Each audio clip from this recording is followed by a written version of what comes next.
चलिए स्टार्ट करते हैं with additional question bank chapter 4 mathematics for finance. Question number 1.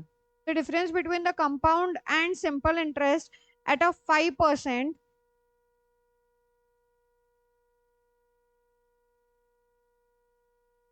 The difference between the compound interest and simple interest at a 5% per annum for 4 years at on 20,000. Question आसान है. क्या करना है? 20,000 पे simple interest निकालो 4 साल के लिए. 20,000 इंटू 5% इंटू 4 कितना आ रहा है? 4,000. 4,000 हुआ सिंपल इंटरेस्ट. कंपाउंड इंटरेस्ट निकालो 1.05 इंटू इक्वल टू कितने बार पेश करूं? 3. 1 2 3 इंटू 20,000. ये मेरा अमाउंट मिला ना, माइनस 20,000 कितना आया? 4,310. तो डिफरेंस कितना है? Option D. Clear? Next question. The compound interest on the half yearly rest on 10,000. The rate for the first and second year being 6% and for the third year being 9% per annum. Compound interest निकालना है. ठीक है, question समझ आया? सबसे पहले question समझ आया क्या? कंपाउंड इंटरेस्ट हो क्या रहा है? हाफ ईयरली हो रहा है, राइट? हाफ ईयरली हो रहा है और बोला क्या है? 10,000 पे चाहिए. Rate of interest for first and second year is 6% and third year का रेट ऑफ इंटरेस्ट चेंज हो गया 9%. तो 3 साल का है. 3 साल का ही निकालेंगे क्वेश्चन के अकॉर्डिंग. अब 3 इयर्स का है. कन्वर्जन पीरियड कितना हो गया? इंटू 2. हाफ ईयरली है तो conversion period half yearly into 2 मतलब 6 हो गया. अब इन 6 में पहले 4 के लिए अलग आएगा, पहले 4 इयर्स के लिए अलग आएगा. ठीक है, पहले 4 इयर्स के लिए रेट ऑफ इंटरेस्ट क्या होने वाला है? 6% या 3%? रेट ऑफ इंटरेस्ट हम डिवाइडेड बाय 2 करते हैं ना. हाँ, तो 2 इयर्स के लिए कन्वर्जन पीरियड 4 हो गया ना. देख सुन समझ, मैं यहाँ पे नीचे लिखती हूँ, राइट? ध्यान दो. क्या बोला है? 10,000. ठीक है, आज के दिन इन्वेस्ट किया. कितने साल एग्जैक्टली हमको दिया नहीं है, पर थर्ड ईयर तक का डेटा दिया है. तो हम कंसीडर करेंगे मुझे थर्ड ईयर के बाद की वैल्यू चाहिए आफ्टर 3 इयर्स, और उसमें भी कंपाउंड इंटरेस्ट चाहिए, मुझे अमाउंट नहीं चाहिए.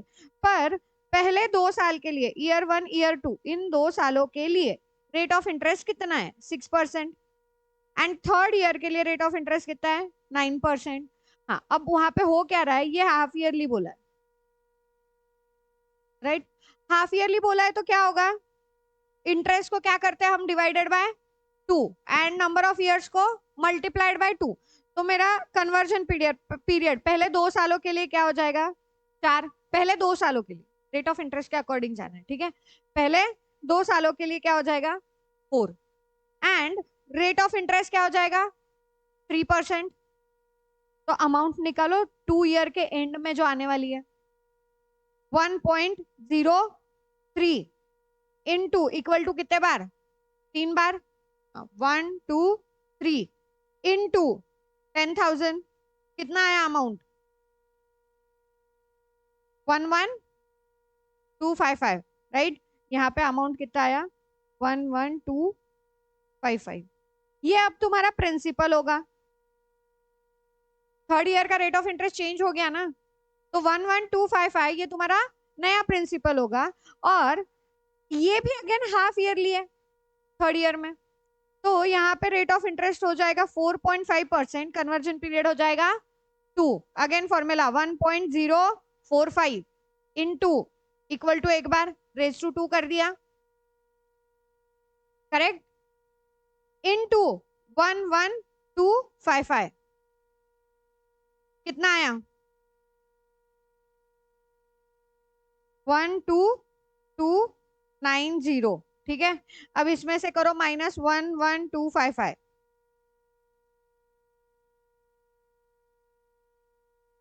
10 35, राइट। अब इसको करो प्लस, प्लस कितना करना है, अब 10,000 के ऊपर कितना आया था मेरे पास, कितना,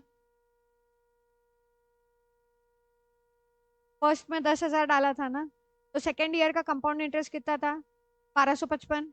तो ये जो भी आया इसको 1255 ऐड कर दो कैलकुलेटर पे, कितना आया इंटरेस्ट, 590 है ऑप्शन, नहीं, नन ऑफ दीज, या 2285 करोगे, नन ऑफ दीज ना, बहुत डिफरेंस है ना, 2285, 2287 एंड 200, एकदम आसपास के डिफरेंस है, तो यहाँ पे नन ऑफ दीज कर देना। अगर पॉइंट वाला है, मोस्टली तुमको नन ऑफ दीज वाला ऑप्शन मेरे हिसाब से कम मिलेगा एग्जाम में, रहेगा कुछ ना कुछ, तो पॉइंट में, या फिर अगर 1-2 रुपीज से तुम्हारा डिफरेंस इधर उधर जा रहा है तो सीधा टिक कर देना आंसर, जो भी डिफरेंस है, थोड़ा जो लोएस्ट डिफरेंस है उसको टिक करना, क्योंकि हम मोस्टली इस चैप्टर में अप्रोक्सीमेशंस में आंसर निकालने वाले हैं। क्लियर, चलो next question. Present value of 10,000 due in 2 year at a 5% compound rate, compound interest when the interest is paid on a yearly basis। अब यहाँ पे सबसे पहला एन्यूटी है, एन्यूटी है, रीड अगेन, एन्यूटी है तो कहाँ लिखा है एन्यूटी है, नहीं है, क्या बोला है, present value of 10,000 due in 2 years, मतलब 2 साल के बाद ड्यू होने वाला है, उसका आज का दिन का वैल्यू निकालना है, तो हम यहाँ पे क्या यूज करेंगे, present value factor, right. Present value factor निकाल लो, क्या होगा, 1 divided bye 1.05, sorry 1 divided bye 1.05 present value factor. अब कितने सालों का है, 2 सालों का, तो इक्वल टू 2 टाइम्स फैक्टर आ गया है, इनटू 10,000, कितना आया, 9070 ऑप्शन है, समझ आया, चेक करो वो एन्यूटी है या नहीं है, हमको वो एन्यूटी, प्रेजेंट वैल्यू देखते हैं, हमको प्रेजेंट वैल्यू एन्यूटी याद आता है, जरूरी नहीं है कि हमेशा प्रेजेंट वैल्यू एन्यूटी रहे, यहाँ पे एन्यूटी नहीं है। Next question, present value due 10,000 due in 2 years at a 5% compound interest when the interest is paid half yearly। अब हाफ ईयरली बोलते ही क्या हो जाएगा, rate of interest divided by 2 and number of years multiplied by 2, तो rate of interest कितना हुआ मेरा 2.5% and number of years, conversion period कितना हो जाएगा 4। अब प्रेजेंट वैल्यू फैक्टर ही चाहिए अगेन, तो क्या करेंगे 1 डिवाइडेड बाय 1.025, अब वो कैसे आ रहा है, समझ आ रहा है ना, 1 डिवाइडेड बाय 1.025, हाँ, इक्वल टू कितने बार 4 टाइम्स, कितना आया, सॉरी इंटू 10,000 भी तो करना है, इंटू 10,000 कितना आया, 9,059.5 है। अब यहाँ पे क्या लोगे, 61 लोगे या नन ऑफ दीज, इंस्टीट्यूट ने क्या किया है वो भी देख लो, नन ऑफ दीज दिया है या 61 दिया है ना, 61 दिया है, इसीलिए बोला एक दो। अब देखो इधर इधर अगर हम देखें तो यहाँ पे 3 का डिफरेंस था सेकंड क्वेश्चन में, यहाँ पे देखे तो यहाँ पे 1 का डिफरेंस आ रहा है, 2.5 है रे, तो मैं अगर राउंड फिगर कर दूं तो 61 का डिफरेंस आ रहा है। अब ये इंस्टीट्यूट की मर्जी होती है, तो हमको इंस्टीट्यूट के ऊपर नहीं जाने का, और क्वेश्चन में बोल रही हूँ ना, जब जब तुमको इंस्टीट्यूट ऐसे गड़बड़ वाले क्वेश्चन देगा तो वो चारों ऑप्शन देगा, एक भी ऑप्शन नन ऑफ दीज नहीं होगा उसमें इस चैप्टर के लिए, ठीक है, नन ऑफ दीज नहीं होगा, तो जब नन ऑफ दीज नहीं है तो एकदम मिनिमम गैप जहां पे उसको सिलेक्ट करना है, ठीक है। नेक्स्ट, ये क्वेश्चन बड़ा मजेदार है, 5th क्वेश्चन, तुम लोगों ने सॉल्व किया तो तुमको ये आया क्या क्वेश्चन, किया ही नहीं, आया नहीं, किया, आया कि नहीं आया, आया, कैसे भूल गए, बुक घर पे है, तो याद तो होगा ना क्या किया था, क्वेश्चन रीड करूं या तू करेगा, मैं करूं, अच्छा तू तू बताएगा मेरे को, अब ठीक है, तू तेरा सॉल्व कर, मैं मेरा सॉल्व करती हूँ, चलो Johnson left 1 lakh with a direction that it should be divided in such a way that his minor son Tom, Dick, and Harry, aged 9, 12, 15, should receive equally after attending 25 years. Received after attending 25 years. Rate of interest being 3.5%. How much each son receive after getting 25-year-old? क्या करना है? क्या करना है? Future तो future value दी है, question में दिया क्या है? फ्यूचर वैल्यू कहाँ फाइंड करनी है? How much each son will receive after getting 25 years old बोला है। तुम फ्यूचर वैल्यू फाइंड करोगे, डिवाइड कैसे करोगे? तुमको बोला है डिवाइडेड वाली अमाउंट चाहिए। It should be divided in such a way that कि ये जो भी है तीनों, एक 9 साल का, एक 12 साल का, एक 15 साल का है, इन तीनों को, ये तीनों 25 साल के होंगे तो इक्वल अमाउंट मिलनी चाहिए, और वो इक्वल अमाउंट क्या है ये डिसाइड करना है, राइट? हाँ, तो फिर कैसे करोगे? ऑप्शन से जाए इसमें क्या जितेंद्र? ऑप्शन से जाते हैं कि तूने कुछ और अकल लगाई है? बोलना। देखो, सिंपल समझो, हमको जो दिया है वो प्रेजेंट वैल्यू दिया है, राइट? आज के 1 लाख रुपए दिए। अगर मैं 1 लाख को डायरेक्टली डिवाइडेड बाय 3 करूं एंड देन डिवाइड करके फिर उसका इंटरेस्ट निकालू, वो तो सबको अलग अलग अमाउंट मिलेगी ना। क्योंकि जो आज 9 इयर्स का है, ठीक है, आज जो 9 इयर्स का है वो 25 इयर्स कंप्लीट करने के लिए कितने साल लगने वाले हैं? 16 इयर्स। इसको 16 इयर्स लगने वाले। फिर जो 12 इयर्स का है आज के दिन, उसको 25 कंप्लीट करने के लिए कितने साल लगने वाले हैं? 13, इधर लिखते 13 इयर्स। एंड जो आज 15 इयर्स का है उसको 25 इयर्स कंप्लीट करने के लिए 10 साल लगने वाले, राइट? सबका नंबर ऑफ इयर्स अलग अलग है, और सबको मिलने वाली जो है वो 25 साल के जब होंगे ना, तो सबको मिलने वाली जो अमाउंट है वो सेम है, इक्वल अमाउंट है।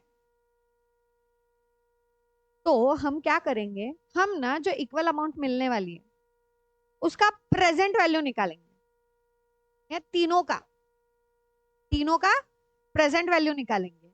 एंड उसका प्रेजेंट वैल्यू मेरा एडिशन करने के बाद 1 लाख आना चाहिए, क्योंकि मैं 1 लाख को डिवाइड कर रही हूँ। 1 लाख पे इंटरेस्ट मिलेगा, हर साल मिलने वाला है, और जैसे जैसे एक एक 25 साल के होते जाएंगे वैसे वैसे उनको उनके अमाउंट मिलते जा रही है, फिर बचे हुए अमाउंट पे वापस इंटरेस्ट मिलेगा जनरल क्वेश्चन में। पर हमको कैसे डिवाइड करना है कि लास्ट में जो 25 साल के बाद मिलने वाले वो सबको इक्वल अमाउंट मिलेगा, राइट? तो हम ऑप्शन से जाते हैं। पहला ऑप्शन क्या है? अब करना क्या है समझो, हम ऑप्शन से जा रहे हैं, राइट? अब ये ऑप्शन है 50,000, ठीक है? 50,000 जो आज का है, 9 इयर्स ओल्ड का है, 16 इयर्स के बाद उसको 50,000 मिलने वाले हैं, तो इस 50,000 की आज के दिन की वैल्यू कितनी है निकाल सकते हो? 3.5% से। तो 1 divided by 1.035 equal to 16 times 1 2 3 4 5 6 7 8 9 10 11 12 13 14 15 16 आ गया।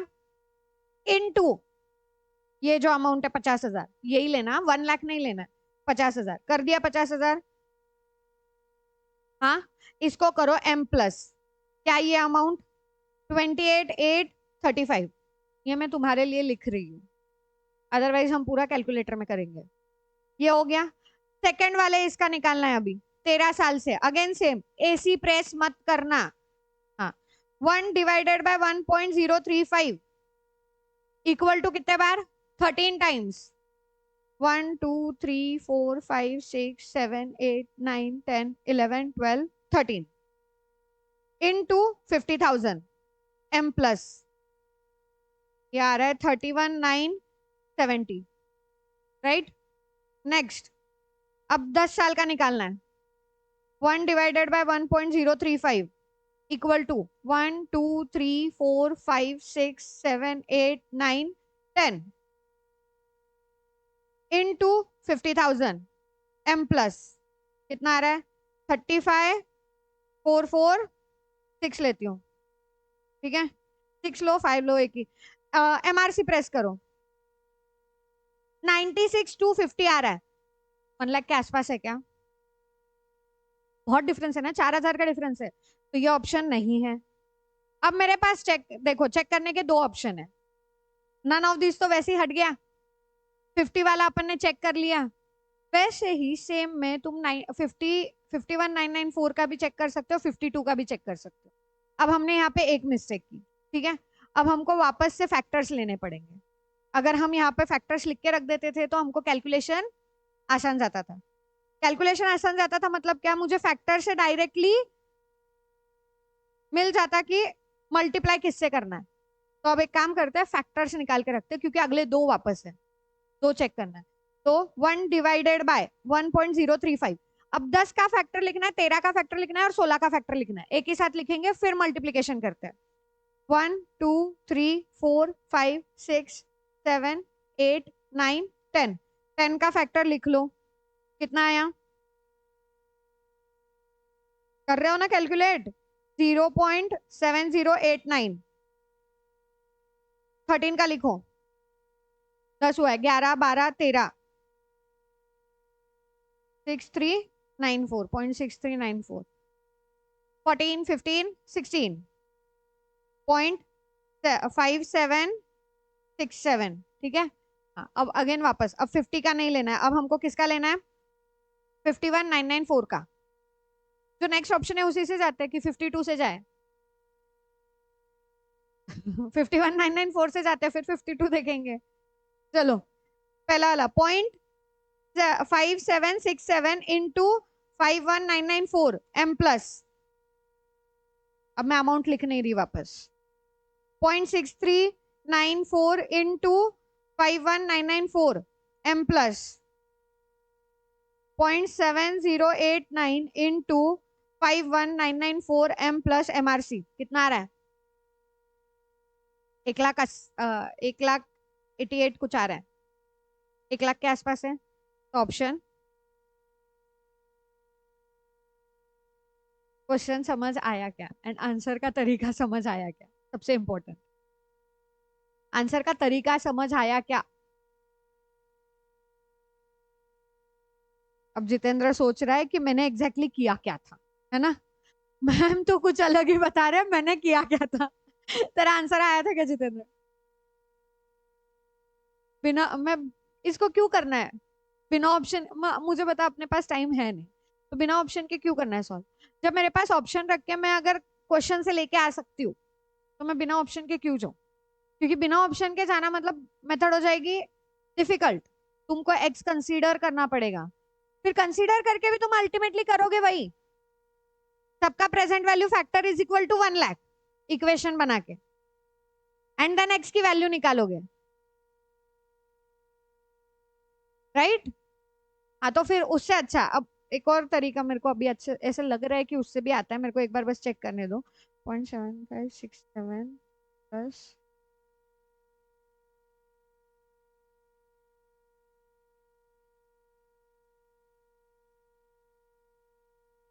हाँ, तो और एक तरीका है, अभी ऐसे बैठे बैठे सुन, मैं कर क्या रही हूँ अल्टीमेटली, एक ही डिजिट से सारे फैक्टर्स,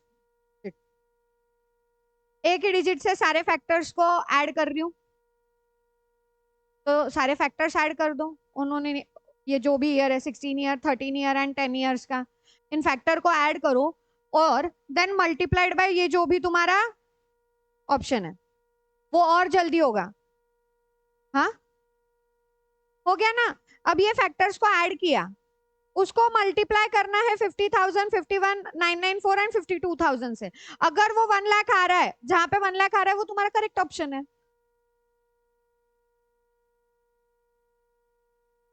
समझ आया क्या?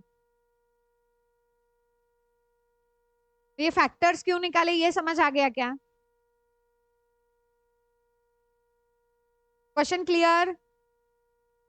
चलो आगे, चलो next. How many in how many years will sum of money double at a 5% compound interest. ये हमने इतने बार सॉल्व किया, इसका आंसर तुमको वैसे ही पता है। 14.2 मंथ्स है ना, तो 14 years 2 months या 14.2 था, अभी यहाँ पे मंथ्स में दिया है, सेम ही आता है। 14.2 का मीनिंग अलग है और 14 year 2 months का मीनिंग अलग है। 14.2 मंथ्स मतलब 2 डिवाइडेड बाय 12 कर, वो 0.166 आता है, एंड 3 डिवाइडेड बाय 12 करोगे तो वो 0.25 आ रहा है, तो 14 year 3 months, वो 14.2 आ रहा है ना, उधर अप्रोक्सीमेशन में लेना है। अरे वो मैंने बोला था ना, वो 200 = 100 कंपाउंड इंटरेस्ट है ना, into 1.05, right, raise to n। हाँ तो अब ये जो हमने निकाला है 14 है, इतना क्लियर है। हाँ अगर मैं 14.2 मतलब 14.2 नहीं, 14 years 2 months लूंगी तो 2 डिवाइडेड बाय 12 0.1666 आएगा, राइट।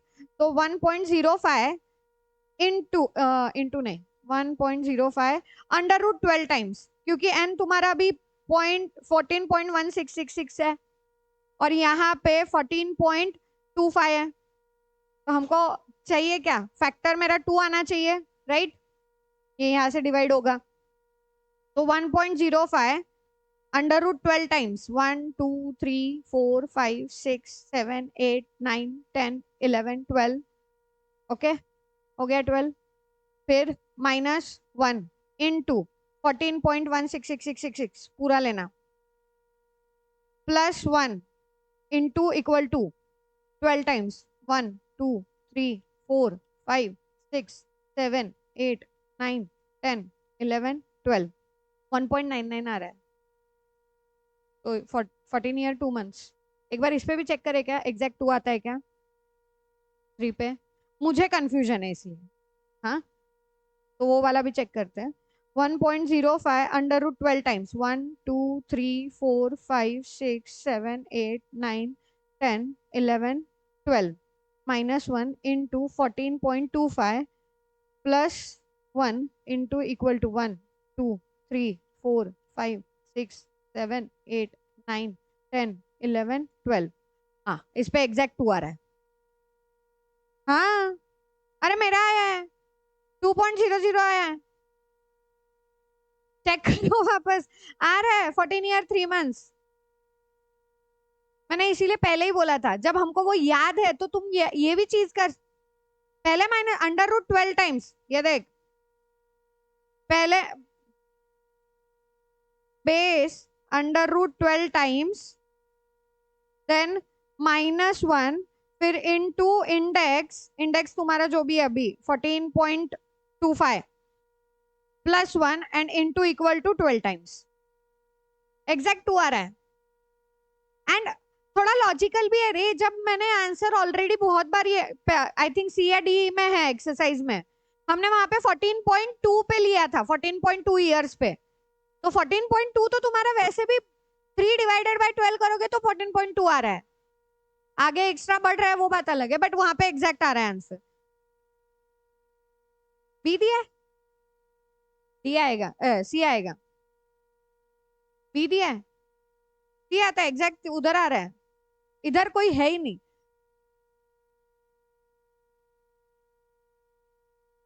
2.004 आ रहा है और उधर कितना था अपना 1.995, राइट, डिफरेंस वहां पे कम है,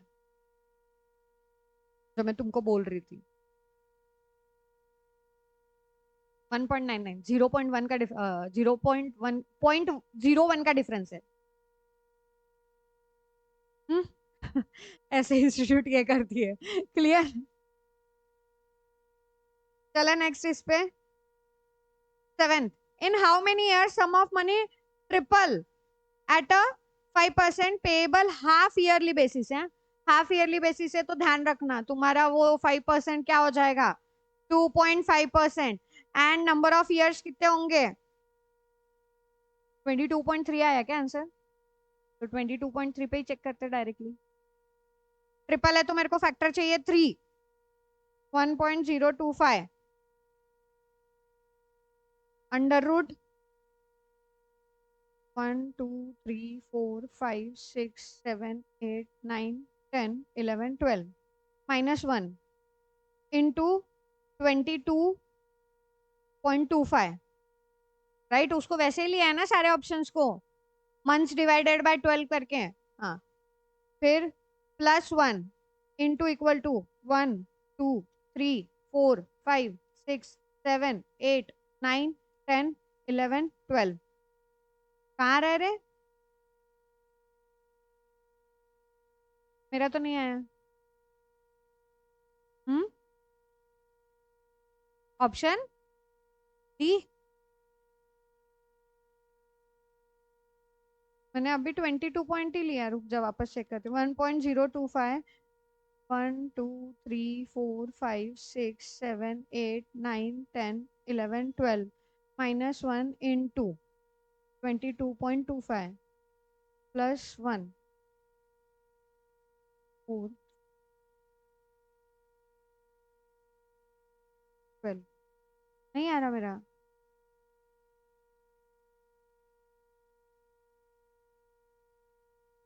मेरा 1.732 आ रहा है। Method 2.5 divided 1 + 1.025। हाँ, रेज टू अपना 12 ईयर 3 मंथ्स मतलब क्या बोलते हैं 22.25 रहेगा, राइट। अंडर रूट 12 टाइम्स 1.025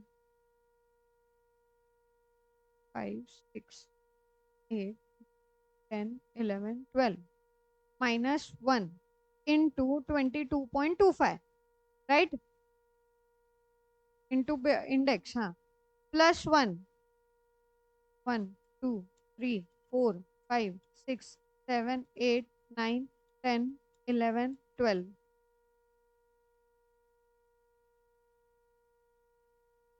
कहाँ आया 3 फैक्टर? मनी ट्रिपल्स बोला है ना। अरे नहीं नहीं नहीं, हमने इंडेक्स गलत लिया। इसको इसको भी तो हमको नंबर ऑफ इयर्स को हमको हाफ ईयरली का इंटू 2 करना पड़ेगा ना। हाँ, तो फिर वहां पे वो 22.5 22.25 इंटू 2, तो ये 44.5 होगा। तो इंडेक्स हमको 44.5 लेना है। इतनी देर से मैं कर रही हूँ, मेरे को भी क्लिक नहीं हुआ। कहाँ पे लिखा है? हाफ ईयरली लिखा है, मैंने नहीं लिया। हाँ, इसको अपन ने कर दिया इंटरेस्ट को, पर नंबर ऑफ इयर्स को भी तो डबल करना है। वो भूल गए, मैं भूल गई, सॉरी। तुम लोगों को याद रहेगा तो अच्छी बात है।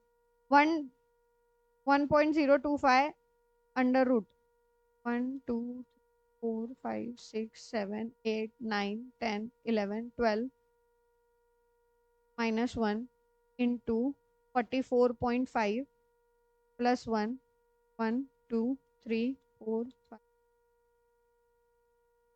10 11 12 आ गया। देख, एक मिस्टेक और अपन कितना टाइम वेस्ट किया। अब ऐसे अपन, अभी तो तुमने मुझे आंसर बोला है कि 22.3 ईयर्स आ रहा है। अगर ऐसे में किसमें एग्जाम में मैं अगर ऐसे करूं तो मेरा कितना टाइम वेस्ट होगा। तो ध्यान इसीलिए देना है, मैं बार बार इसी चीज के लिए बोलती रहती हूँ कि हमको भूलना नहीं है चीजें। भूल गए या कुछ और चीजों के इसमें हमने उसको इग्नोर कर दिया तो हमारा ही टाइम वेस्ट होने वाला है। और फिर हम बोलते हैं कि एग्जाम डिफिकल्ट आता है। डिफिकल्ट कुछ नहीं आने वाला। ठीक है, क्लियर?